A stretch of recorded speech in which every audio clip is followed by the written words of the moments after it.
The views and opinions expressed in the following program are those of the program host and do not necessarily reflect or represent the views and opinions held by TCN TV Network Incorporated. Due to the social nature of this broadcasting channel, videos may contain content copyrighted by another entity or person. The TCN TV Network claims no rights to the said content. TCN TV Network cannot be held accountable for the copyrighted content. TCN TV Network is a messenger and sharer of information and strives to verify but cannot warrant the accuracy of copyrights or completeness of the information on this program.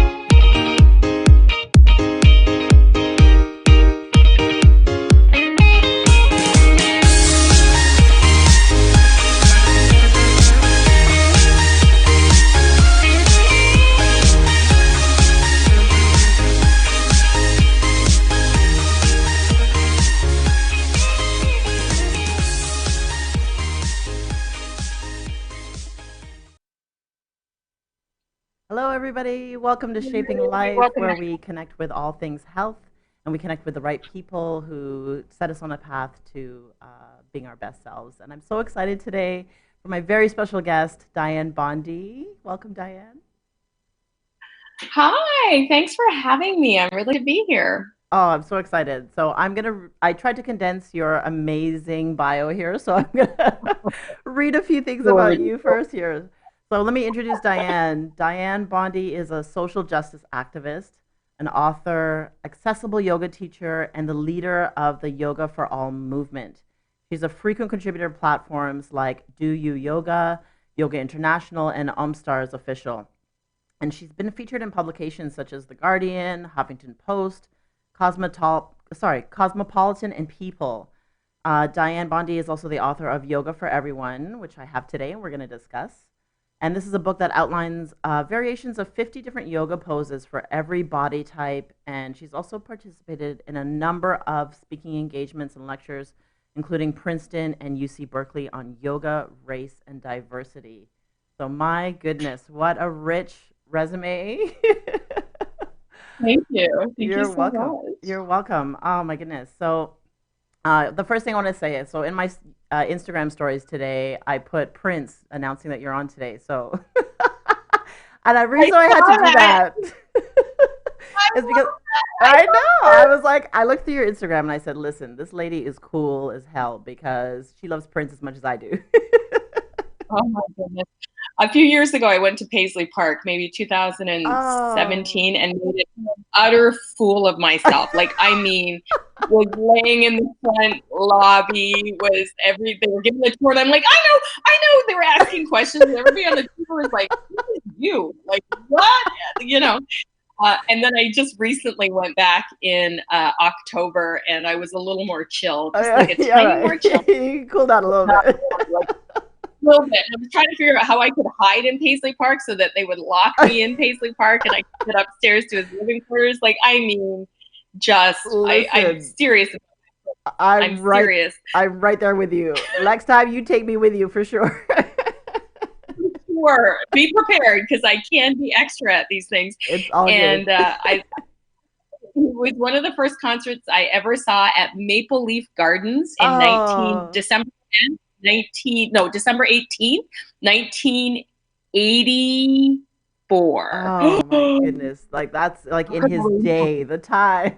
Oh my gosh. I know, the Purple Rain Tour, girl, the Purple Rain Tour. And I was 14 years old. It was all the things. I can't even tell you. That's incredible. Oh my goodness. Okay, well we can talk about Prince all day. I'm sure we can, but I want to get in with you, Dianne, because you know, as I said, I mean, you have such an extensive resume, but you also have, you know, share some really raw and authentic material on your Instagram, your social media, and so on. One of the first things that came up that I saw, and if you don't mind, I hope we can start the conversation here. You put up a post that really touched me of yourself as a young girl. And I was wondering if you would like to just comment on that, some of the things that you talked about in that post. Yeah. So our next door neighbor got a brand new fancy camera, and my mother asked if they would take pictures of my brother and sister and I because she wanted a really good picture for the photo album. Hmm. And I spent maybe all day picking out the outfit that you see me in because I Hmm. felt that was the outfit. I wore that outfit a lot because I felt like that this was the outfit that made me look the smallest, Wow. made me yeah, because I felt in this picture I'm like jealous of my sister. I'm even looking at my sister now, Judy, just to the right, and Hmm. looking at how she looks in that dress, and Right. remember being how jealous I was of her body. And in this picture, I'm coming up into puberty, and I wish I could tell this little girl that I see in this picture that Yes. she is beautiful exactly as she is, because I was taunted, and ridiculed, and even ridiculed by my family members. There wasn't a family member who didn't mention my weight. And when I Right. look at this picture, I look like an average kid, and you know what I mean? And I Absolutely. can't believe that my weight was the topic of conversation with every single person I ran into. And I was relentlessly picked on. And so when I see that picture, it's taken me a long time to kind of make peace with it. But I see a Hmm. little girl who's feeling very unsure and sad, and feeling unworthy in the body that she's in, and that makes me sad. That's what I see when I see that picture. Absolutely. And how old were you at that time? I'm about 12. My brother and sister are 9. I'm pretty sure in Okay. that picture. So yeah, I mean, we can see from very early on, how these influences really take form in our lives and, manifest in different Hmm. ways. So I really appreciated when I saw that. I really appreciated you sharing that because that's a common thread that runs through so many of us. Um, Yeah. I wanted to ask you. I know that you started doing yoga with your mom. About what time was that you started, or what were your early beginnings with yoga? Very early. I'm going to date myself on here. In 2020, I'll be turning 50. Come So on. yeah, I'm feeling myself a little bit. But 1973, I started yoga with my mom. Wow. She emigrated to Canada via England from Barbados. Okay. And she picked up a book. Do I have it? I do have it on my desk. She recently gave it to me because she was moving and cleaning out stuff. But she Uh-huh. emigrated to Canada, and she bought this book sale in England called Be Young with Yoga. And this is Wow. how started. She used to take out this book, and we would flip through it and pick out like these pictures, Hmm. and then this is one we did all the time. It's like spraying to this page. Um, we would do the poses in this book. My mom would take out this book, and we would do the poses in this book. And we started when my brother and sister were really young. They go down for nap time, and would pull out this book and try to get a little exercise and a little bit of movement, and I would Yes. join her, and that's how I started. Wow, that's incredible. And so, where did that lead to? So, like, what was your practice like in the early years, beyond that, after you're practicing with your mom? I kind of fell away from it for a little bit. I started playing softball, and then I started playing, soccer, and then I started doing all these other movement Hmm. modalities, and I kind of fell away from it. And I circled back around to it towards the end of high school because I Okay. had a class called fitness, and it was Mm. just running and swimming, and it was miserable. And we had to do an independent project, and I did my independent project on yoga, and I had pulled Wow. out this book that showed people some stretches that was going to hopefully make people feel better in their bodies after running and Right. swimming.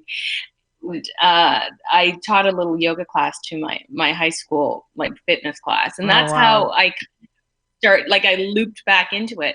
It'd always kind of be in the background, maybe 5 minutes of stretching here and there, but never a Hmm. serious practice until I hit university and I got back on my mat because I was highly stressed. Okay. I mean, we all have a story, right? You're saying you came back to it because of the stress, and oh my goodness, people think, oh, we're all zenned out all the time, but we go to the mat Oh, because no. exactly, because we need to get back to that place. Yeah, it keeps me from not wanting to smack people or create violence, right? I'm like, oh, feeling it comes your way. Better get on my mat. Yeah, exactly. So, how did you, or what was your journey to becoming a teacher then? When did you decide that you were going to do this? Well, I did it a little bit in university and drifted out of it. And I remember going to a class and deciding that I wanted to be a fitness instructor because I had this fitness teacher that I loved. Hmm. She was so energetic and fantastic. So I kind of ventured down the road of fitness, became a certified group fitness instructor, and was teaching that and adding a stretch class to the gym as well. So I would say to my group fitness coordinator, I said, listen, I think we could all benefit from a little stretch. So we Hmm. called it stretch class because it was still Mm. like the late 80s, early Right. 90s. So it hadn't really gotten any real traction yet. Okay. Okay. Started to Wow. see like everybody jump in. And I had been teaching yoga that I had learned with my mother with my fitness background and just kind of copying the poses out of the book and copying Hmm. videos that I was watching. And so then I decided maybe it's best if I get some real yoga training Right. beyond what I had learned from my mother, beyond what I was self-taught. And then I took a 200-hour teacher training and started, I was teaching before then, but I felt like inauthentic without some kind of Right. training. So I so I took some training, and I just loved the way it made me feel. I felt like I noticed a marked improvement in my health in terms of my blood pressure, how I coped with stress, all the Hmm. things that were good to me throughout my practice. And I felt I needed to share that with my community. And so that's what kind of got me down the path of teaching. I just loved it so much. I wanted to share it. Ah, I love it. Well, we're going to get more into that journey when we come back on the next segment of Shaping Life. At Benjamin Law, we understand the real cost of personal injuries. As the victim of an accident, you may be the one who's physically hurt, but your main concern is that your family are the ones who will pay the price. Benjamin Law will be there for you, helping, supporting, and working tirelessly to resolve your personal injury case. Call 1-855-899-4878 or visit benjaminlaw.ca and let our family of lawyers help your family. Are you retiring smart? Make your home's equity work for you. With your home's equity and our 30 years of experience, the Retire Smart Properties team can help you achieve the quality of life you've always wanted. Our services are 360 degrees. We'll give you advice, take care of staging and selling, and help you find the perfect home and community to transition to. It's time to enjoy the retirement lifestyle you deserve. Visit our website today to learn how you can use your home to retire comfortably. The Retire Smart Properties team, powered by RE/MAX West. Welcome back to Shaping Life. We're back here with Dianne Bondy. And Dianne, we started to talk about before the break your journey as a teacher and getting officially certified. I wanted to ask you about some of the challenges that you noticed, like maybe started creeping up, or the conversations that were happening. What kind of moved you into the direction of, yoga for all? Well, I've always ever been, well, for a long time anyway, the only Black person in yoga class, the only plus size person in yoga class. And I was starting to wonder, why is it just me? Like, I Hmm. feel so good. It feels so good. There's got to be a reason why other people aren't doing this, and other people of color aren't doing this, people in larger bodies. And every yoga studio that I went to locally, all the teachers look the same. They Right. all look like they out of a yoga publication. Yes. Everybody was clad in these expensive clothes, and classes were in places that didn't feel accessible. And I was just like, what is going on? Like, why is this practice that is supposed to be about unity Right. feeling very exclusive? And I would Right. walk into yoga spaces sometimes and people would move their mats. I Hmm. remember the first time I stepped into a yoga studio space postpartum. I had the teacher who was signing people in at the front desk give me the once over and say to me, this is going to be hard, right? Knowing full Wow. well, yeah, full well that I had probably been practicing longer than she had been alive. Like, it Right. was just, you know what I mean? It was just really irritating and disheartening to Hmm. feel like I wasn't welcome in these spaces. So I remember coming home and saying to my husband, if I ever had the opportunity to open a yoga space or share yoga, I would make it so that everybody felt welcome, that you should never show up to a space and have the teacher look you over and make a judgment based on your body or your outfit or your skin color. And that's what it really felt like a lot of the time. And even now and then when I step into yoga spaces, I will get this, "Ooh, have you ever done yoga before?" And I'll be like, and you know what I say? I always say, sometimes, I do a video on YouTube. I think I can do it. Like I never let on I'm a teacher. I never let on. I want to see what kind of assumptions that teachers are still making about certain bodies and certain people who show up to yoga. And I know we don't see a lot of teachers who are people of color, but we are out there. And if given a chance, you can see that we're great teachers, that you can come to our classes, and that yoga doesn't have to look one kind of specific way. Absolutely. And so, go into that. What does that inclusive space look like, for studios or people that are trying to really strive for this kind of environment? First of all, it's not on the second floor of a big building with a bunch of stairs. So that's first what bothers me the most is I know, especially in spaces like Toronto, maybe loft spaces are less expensive or the rent is easier, but I can't tell you how many studios I've been to in Toronto where I'm like, really? Is there 2 flights of stairs and I don't see an elevator in sight? I mean, I'm able to walk those flights of stairs, but what if there are people who are practicing with a disability that's going to be hard for them to get up those stairs? That's right. I also don't see teachers of color featured prominently either in their advertising or working the front desk or in classes. I don't see that a lot of the time, and that's problematic because I know that there's teachers of color out there. Why aren't they working in mainstream yoga studios? Why aren't they on the schedule at prime time? Why are we fostering a singular narrative, a singular body, a singular image of yoga? I remember a few years ago, there used to be a place called Yoga Kula in Toronto, which was, I believe, somewhere around Ryerson or the University of Toronto. That used to offer brown girls yoga, used to offer queer yoga, used to offer, I used to subscribe to their newsletter because I wanted to see what we were doing in their community and how that could be adapted for our community. And a big part of opening my own space here in Windsor was to show people what yoga looked like and to put a face to yoga that was other than, thin, able-bodied, young, and white, quite frankly.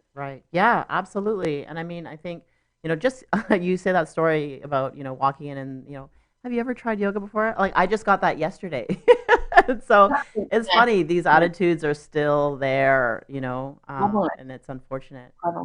You have these amazing, options and things like I've seen you do like yoga at the wall, handless vinyasa, again, things again that are making things very much more accessible for people to come to class, because I think too that these spaces are being created like from people like yourself, and that if we just have a look, we define them or we bring them more to the forefront, then people can take advantage of these things. Absolutely, yeah. Do you think that you are seeing more inclusive spaces online, or even in person? In person, I think we have a long way to go, and everywhere that I visit or I travel to, I always try to take a local yoga class because I want to see, I just want to see what's happening in the local studios. And I was in Minneapolis not too long ago taking a teacher training with an incredible Iyengar teacher named Matthew Sanford, who is an Iyengar teacher who happens to be a paraplegic. And you showed some pictures of me actually at that training, and we got to work with people who had paraplegia and quadriplegia. And I just really thought to myself, I don't remember this being an option 5 years ago. Like when I created Yoga for All, which is coming up, I always taught from the space of inclusivity. I always taught from a place where if you can't do this pose, I want you to give this pose a try, or this pose a try, or this pose a try. try to give like 3 or 4 options. Like, if this isn't feeling great in your body, then try this, this, and this. Right. And I've always taught from that perspective. And my students have always said that to me. What I like about you is you give me options, and I'm not stuck doing something that I'm just not capable of doing. And I'm beginning to see that more and more, especially since we've, my friend and I, Amber Carnes, have started Yoga for All training, and that's really created quite a few teachers, along with there's accessible training by Jivana Heyman, there's adaptable training by Matthew Sanford. So there are all these people out in the community now that are offering continuing education credits for teachers in adaptability and accessibility. And I think, I don't remember ever seeing anything like that when I was coming up in teacher training. And I was very lucky. I took my teacher training at a place called Namaste Yoga in Michigan 10 years ago. And what was really amazing about that was my teacher, identified as a lesbian, as queer, as a lesbian. She said that flat out from the beginning.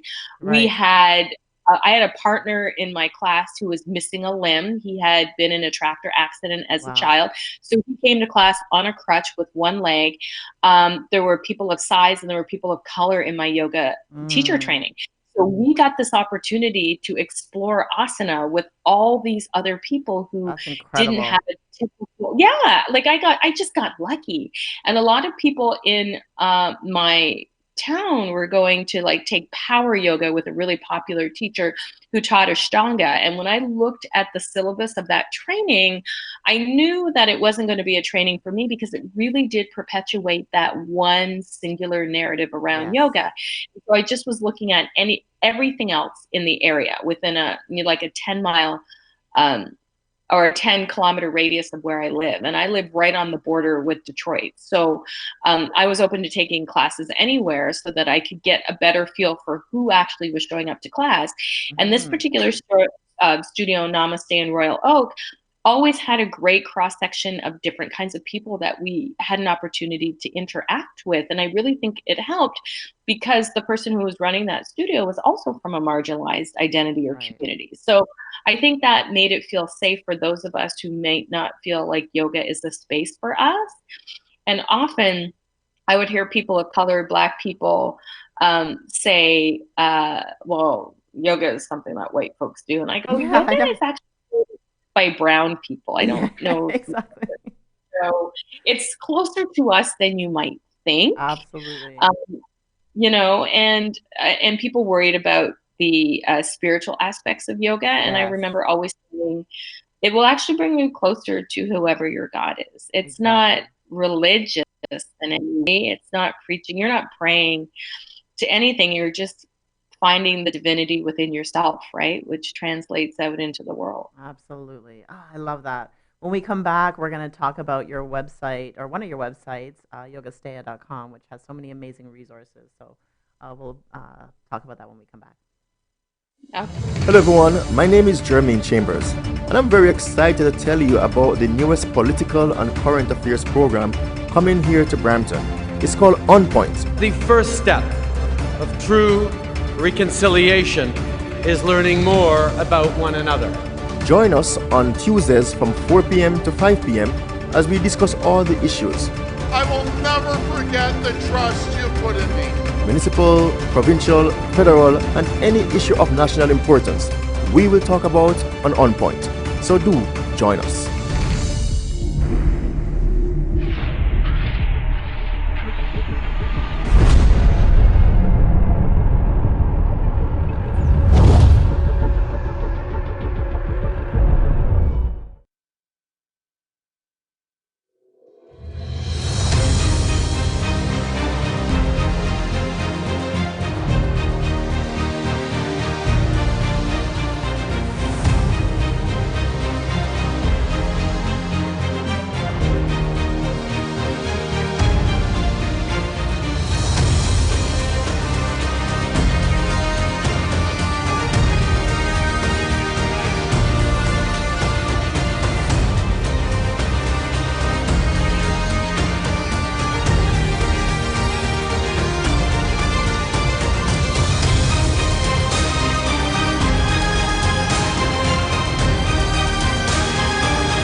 All right, I was trying to open up there. You have an amazing tutorial on your website called Child's Pose for round bellies.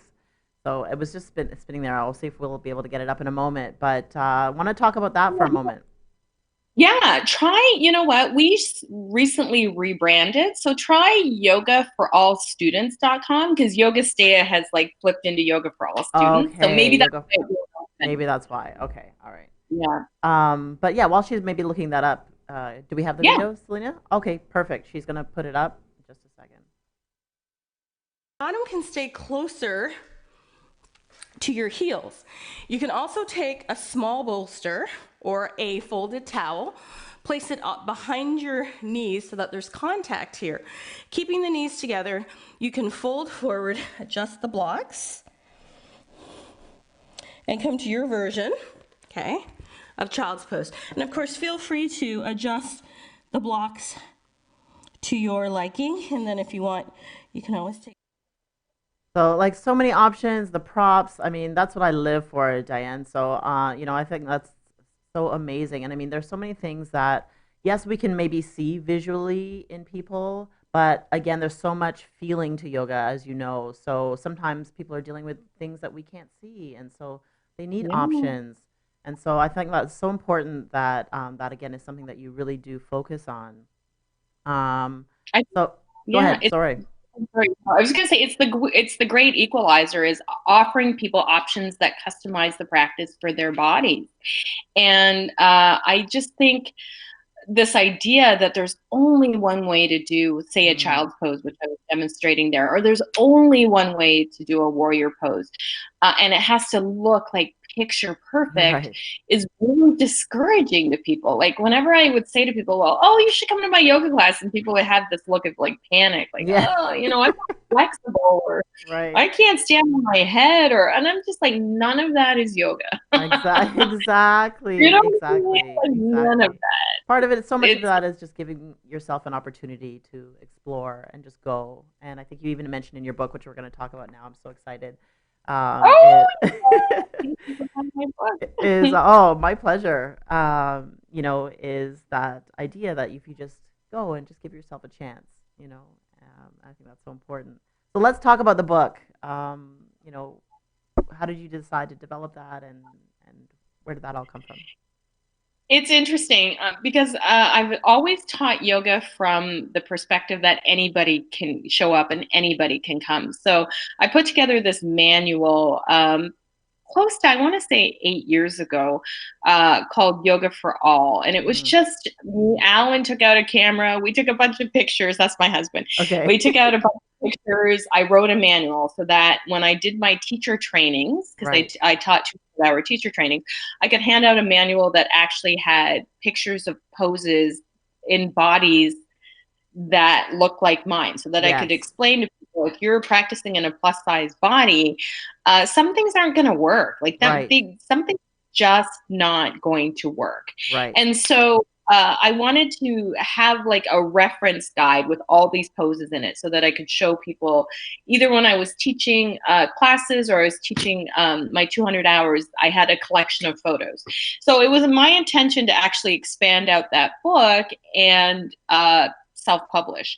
And then I got this interesting email / phone call Publishing and said that they'd seen my work, they had seen me online, and they said, hey, we would like you to write this book. And I'm like, funny you should mention that. I'm already writing this book. And so they reached out to me and goes, well, we want to publish it. We really think what you're doing is amazing, and we want to offer you an opportunity to share it through a book. And that's exactly how it happened. And I was like thrilled. So last summer, not the summer that just passed, but the summer of 2018, we shot the book. They came out to Windsor, where I live, and we went to a small town outside of Windsor called Bell River, and we shot the entire book here. So it was really exciting. So everybody you see in the book are my students and my friends and people that I know and people that I practice with. One of my teachers, Dr. Gail Parker, is in there, and I wanted to have a cross section of people in the book that was representative, of like who I saw and representative of the people who show up. I've seen lots of yoga books and everybody looks like a model and everybody can execute the poses perfectly and everybody looks exactly a certain kind of way. I was really careful when I was shooting this book to show the poses as they actually look in different kinds of bodies, so that it's not this perfect photo that, you know, my student Josie there, who has cerebral palsy, her body doesn't bend certain ways, and this is how the practice looks in her body, and that's okay because it's custom to whoever comes to the mat. So I made it a point of trying to represent as many people as I could. I invited my friend Dylan to be in the book because you never see a plus size black dude doing yoga anymore. Exactly, right? And so I'm like, let me just call out to my community and see if I can talk people into agreeing to being in this book. Oh, so cool. And yeah, and I just wanted to make sure that we saw everybody, that we saw older adults, we saw people with color, we saw people with disabilities. My friend Johnny's in the book, and he's a double amputee, and what yoga looks like for him. Like just an incredible experience of what yoga can be if we're open to the idea that everybody's invited to the practice. And we're open as teachers to learning how to adapt the practice to different bodies. And, you know, that's the point that I was going to say that is just so important that I love about it. You know, like there's, you know, even just an option or variation, there, you know, which is amazing. You know, as I look through the book and I said, you know, not only is this important for, you know, students, and I mean, we know that representation is very important, but, you know, as a teacher as well, to open this book and say, wow, here is, you know, a manual that I can refer to at any time. That's going to help me to say, okay, here's what we can go to on the fly, you know, because you know how that is in a class. You know, somebody says, oh, I'm uncomfortable. How can I do this better? And it's like, okay, think fast. You know, you're on your feet constantly. So to be able to have this as a reference is like gold. So, I mean, this is such an important manual. I love, too, that once you referred to on page 134, I don't know if people will be able to see it, but you said, I love the expression on my face in this one. An eagle pose. Yes. I'm just like, so like, am I going to be able to hold this pose? My thighs are saying, okay, how much longer? Exactly. But again, the reality of how it is, right? 100%. That is an authentic representation of how I look in this practice. Like, oh my gosh, you did it? Like, exactly. Okay, I didn't know I could use a bladder. Oh, I love it. So tell me, what have been some of the most like rewarding highlights of, you know, just your experience as a teacher or as a student, even just in terms of, you know, whatever breakthroughs or just seeing people really progress in their practice? You know, I've been blessed to have people be so receptive to the work of inclusion, diversity, and adaptability in yoga. And I remember the very first time when I had my studio, and somebody had called the studio and wanted to do yoga, but she was afraid because she didn't look like what we had conventionally seen in yoga media, yoga culture. And I said, okay, I'm going to take you to my website and we're going to look at the schedule so that we can pick some classes that will be suitable for you to come to. And I said, okay, are you on your computer? She said, yes. Let's open up the website. And she saw the picture of me on the front. And she's like, oh, the woman on the front page of the yoga of this website looks like me. And I said, that's me. Yeah. You know what I mean? That's me. And she was like, really? That means I can do this. Right. And I've also, you know, that was like one of the most rewarding moments ever, because initially when I opened my yoga studio, I used stock photos because I was actually worried that nobody was going to come to yoga because I didn't fit the stereotype. And I remember one of my yoga teachers saying to me, I think you should put a picture of yourself up on this thing. And I was like, so then I was like, okay, I'm going to reach out to my students and ask them if they'll come and do a photo shoot. So I hired a professional photographer and I asked people just to wear what you wear and just come out to the studio and let's take pictures, and don't worry about what you look like, and don't worry about anything. We're just going to have fun. And that is what ended up happening. And I'm just looking at the front row of this picture. These are all people who probably practice with me. Gwen's all the way on the left there. She's in the book, and Nice. it's just so funny to see everybody all together from the studio. And it was just really interesting to me how self-conscious people were feeling in their bodies, and were Yes. feeling equally self-conscious as I was doing this practice, and that it was really important to put out forward-facing imagery in the yoga media sphere that Right. represented something other than what a yoga model, or for lack of a better term, yoga Barbie looked like. Yes. That yoga looked all kinds of ways, and breaking that down. And I just, and then to have somebody call me and go, oh my gosh, I went to your website, and you look, the person on the website looks like me, I'm coming to yoga.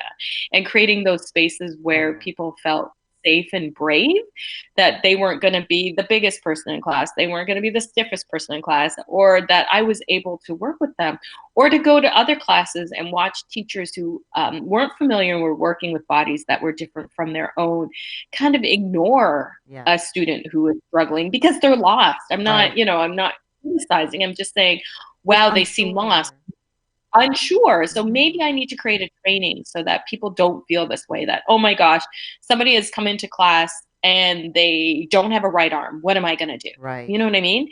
Handless vinyasa is what you're going to do. Or, there's like, who knows? This person may be strong enough to do a downward facing dog already. Like, just getting rid of that initial fear that you can't serve your students, because you can.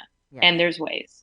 I'm so excited. In the next segment, we're going to talk about more of your retreats, the events, and also your yoga teacher training as well. So we'll see you soon when we come back on Shaping Life. World-famous spiritual astrologer and psychic Pandit Sai is born to serve people. He's an expert on palmistry and horoscope. He can handle all problems and give Vedic solutions for business, job, love, marriage, husband and wife problems, children, personal, and many others, including depression. He also performs pujas to clear all sorts of obstacles. Call Pandit Sai and see changes in your life now. 647-766-1419, located at 2895 Derry Road, East Mississauga, Airport Road, and Derry.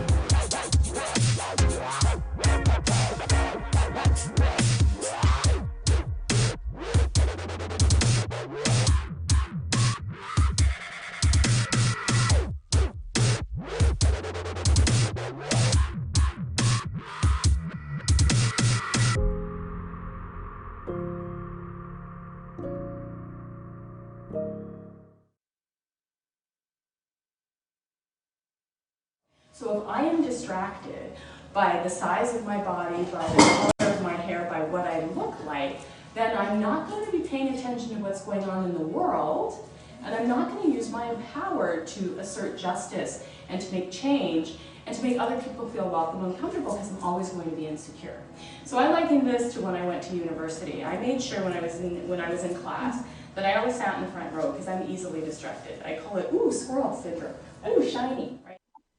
So an awesome example of you breaking things down for your students. Tell us a little bit more about what the training looks like. So we do a 35-hour continuing education credit training twice a year on Yoga for All training.com. And what it is, it's 6 modules breaking down creating brave spaces. So what does a brave space look like? I don't actually believe in safe spaces, because you don't know what's in a space that might trigger somebody. So what does a brave space look like? How do we create a brave space? How do we create marketing and remove any obstacles that we may be unaware of in our spaces that are limiting the people who come into our spaces? So, it's my yoga studio on the 2nd floor of a building that doesn't have an elevator. Do I have a lot of religious iconography in my studio space that might that I don't necessarily understand and I can't explain if somebody asks. Am I culturally appropriating anything? Am I misleading people? Like, do I have teachers who are diverse, that when I offer these trainings or offer these teachings, are people going to be able to see themselves reflected in the teachers in the classes? Right. And then we spend a lot of time around body positivity and health at every size. Modalities, meaning that we cannot make a judgment on people's health based on what they look like. Right. You cannot look at somebody and decide whether they're healthy or not simply by making a judgment on what they look like. So we talk about the health at every principles. And then we talk about breaking down asana. How do we break down asana for people who are practicing with disabilities? Right. How do we break down asana for people who are in larger bodies, or what I like to call non-conforming bodies? How do we use gender neutral language? How are we sure that we're addressing people the way they want to be addressed and serving people in the way that they want to be served? And then how do we construct classes that are inclusive? So how do we do a class if somebody is sitting in a chair, standing at the wall, or also on their yoga mat simultaneously without teaching three different classes? Like, how do we do that? And that's a lot of what the training looks at. And then how do we go out into the world and use our yoga as more than just a physical practice, but actually a practice for change? How do we start looking for equity in the world outside of our yoga mat? Because I really feel if we can have equity in yoga spaces in this practice, then that translates to finding more equitable practices and way to interact with each other out in the world. Because we know that diversity is a fact and inclusion is a choice, and we have to choose to be inclusive. Love it. So powerful. You brought up a point about the power of language just a moment ago, and how important that is. You're going to be in Fairfax, Virginia coming up in February, I saw.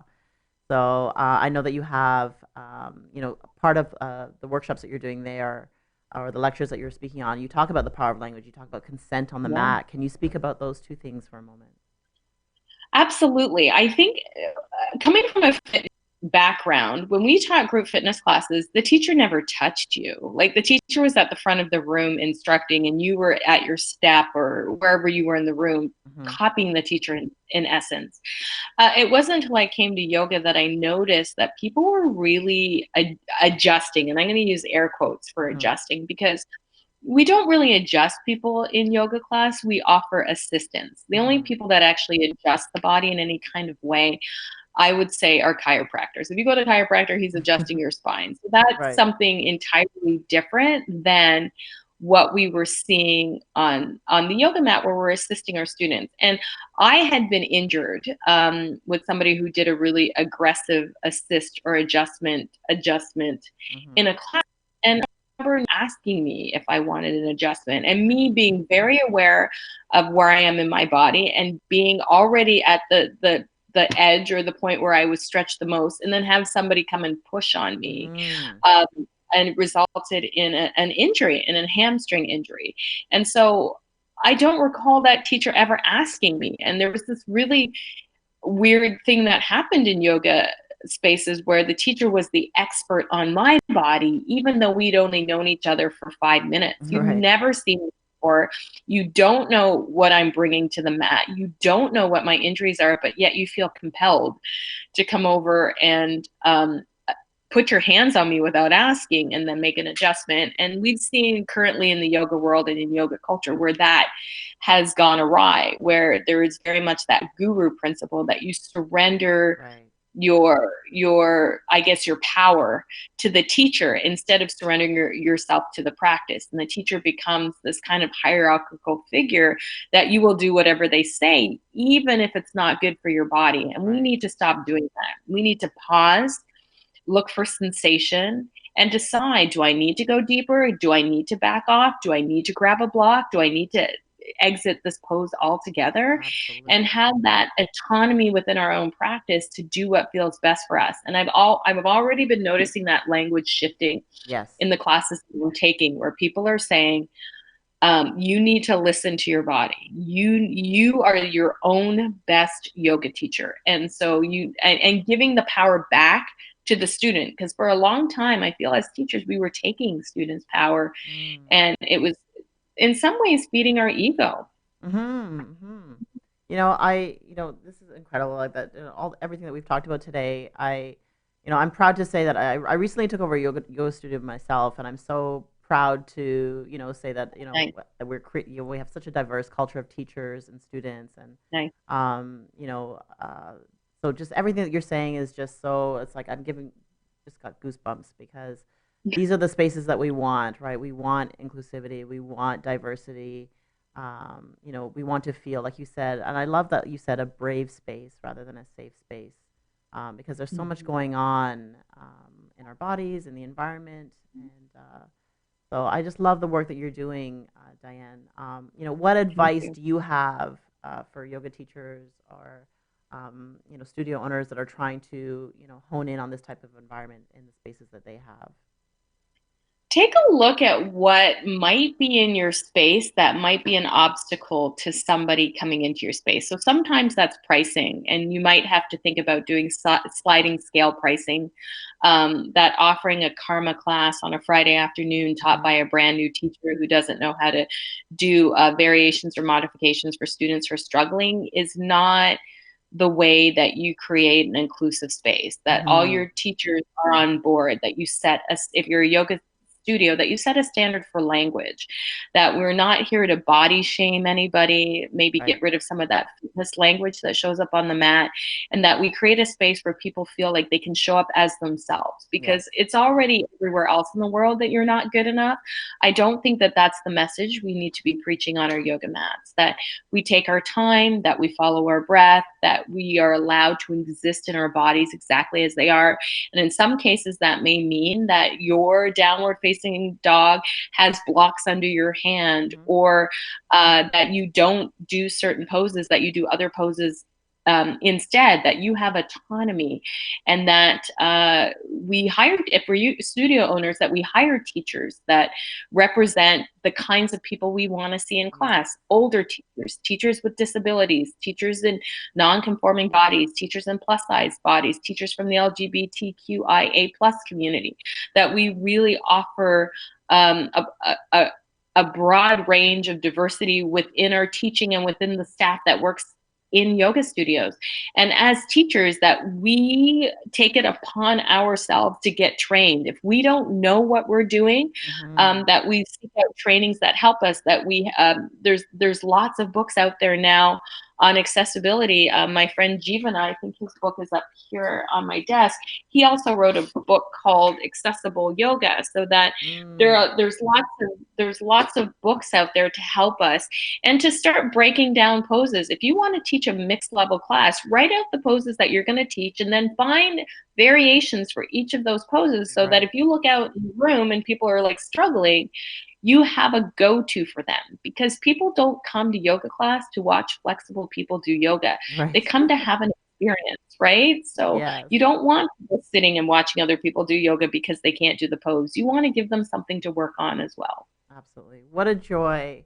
Dianne, you have been such a pleasure to speak to today. The work that you're doing is incredible. I love that, it's changing the face of yoga and how we, as you said so perfectly, how we experience it.